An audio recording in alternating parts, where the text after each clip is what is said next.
Ouais, bonjour coach. Le match à Lille a généré beaucoup d'émotions. Comment on fait pour vite switcher, pour les joueurs surtout, parce qu'il y a Caen qui arrive, qui est un match important pour eux. Oui, c'est bon que nous avons un peu plus de temps que normal. Normalement, nous avons seulement 3 jours. Et pour faire le switch de la Coupe pour le championnat, c'est bon que nous avons un peu plus de temps. Nous avons plus de temps pour regarder l'adversaire que d'habitude. Et je pense que ça, c'est important. Et donner plus pour nous de faire le changement d'une compétition pour l'autre. Est-ce que le fait que voilà, le match, un scénario incroyable, beaucoup d'émotions, est-ce que vous avez changé un tout petit peu le programme prévu par rapport à ce qui s'est passé mardi soir? Le programme voilà, est-ce qu'il y a eu des petits changements? Non.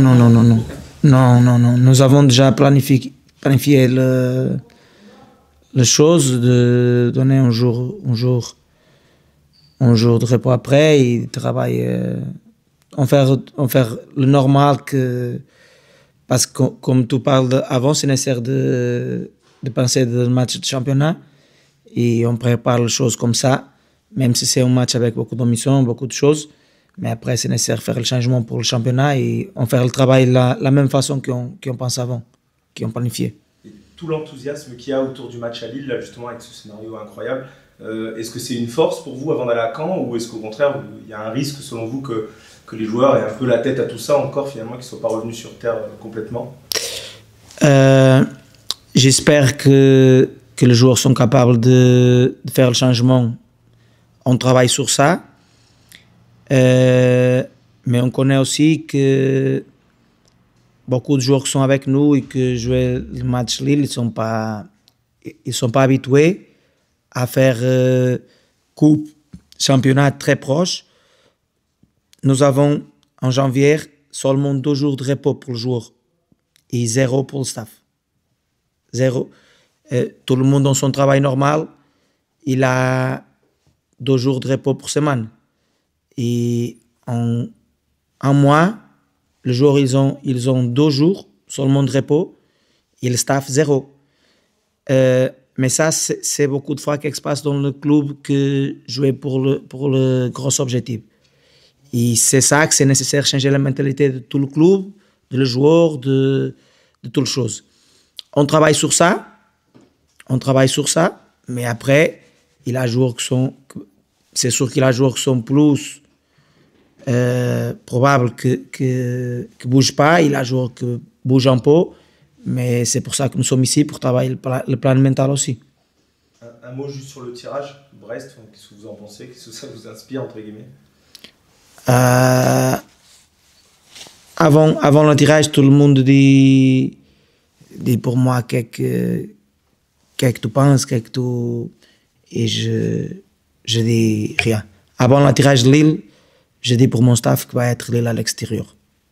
Je dis pour mon staff que je pense que va être Lille à l'extérieur. Mais après Lille, non. C'est plus une grosse équipe, c'est plus une équipe qui joue Champions League. Mais maintenant, c'est nécessaire que nous soyons très attentifs sur Caen. Parce que si on pense à Brest ou à la Coupe, ou choses comme ça, c'est sûr qu'on ne gagne pas le match de Caen. Maintenant, c'est important que nous sommes sur ça.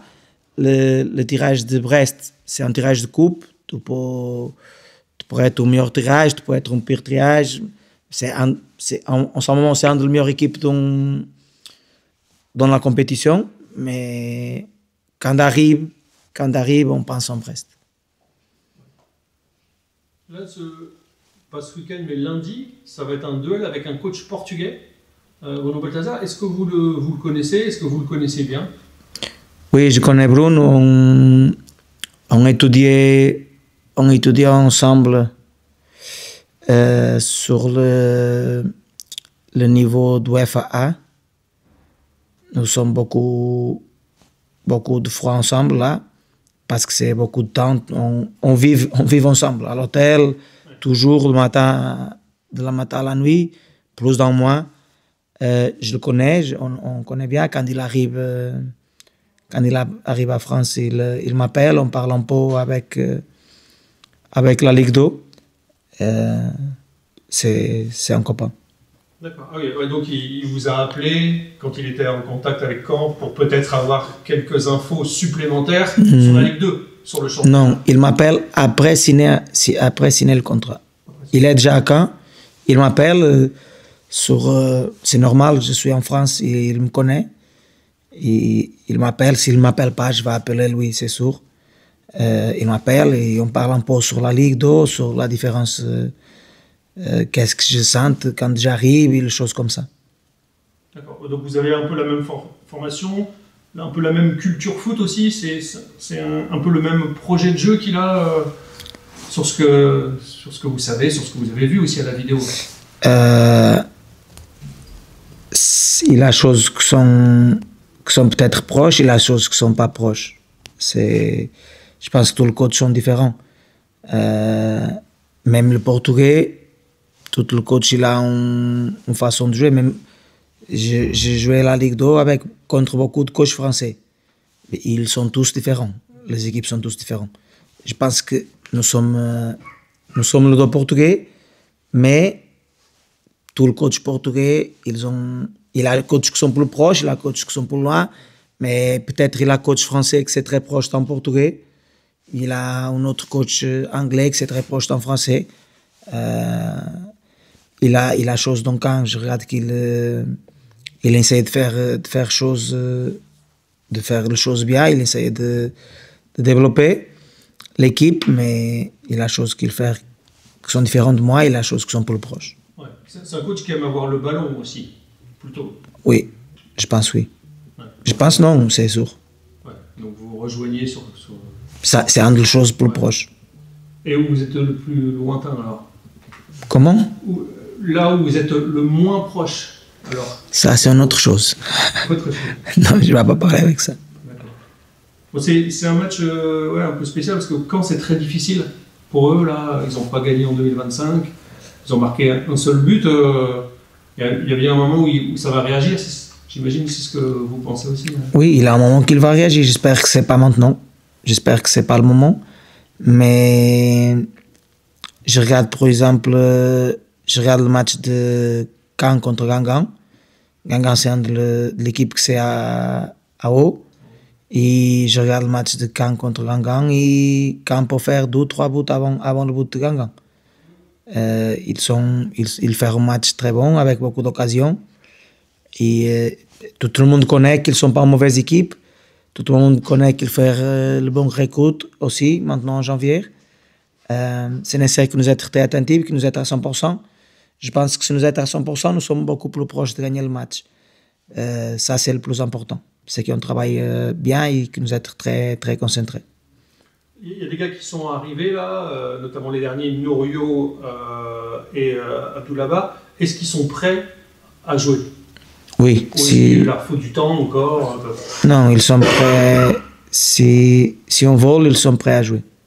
Ils sont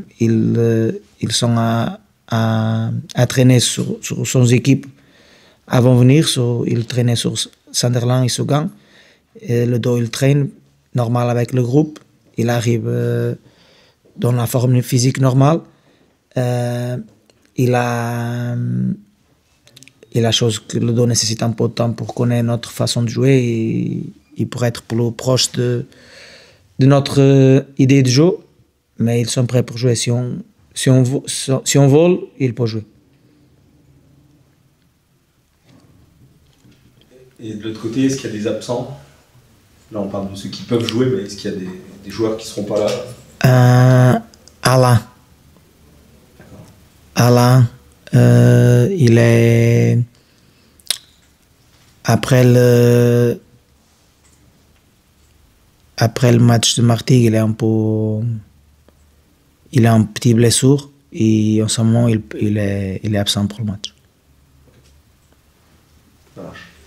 Ok. Bonne journée à vous. Bonne journée. Merci.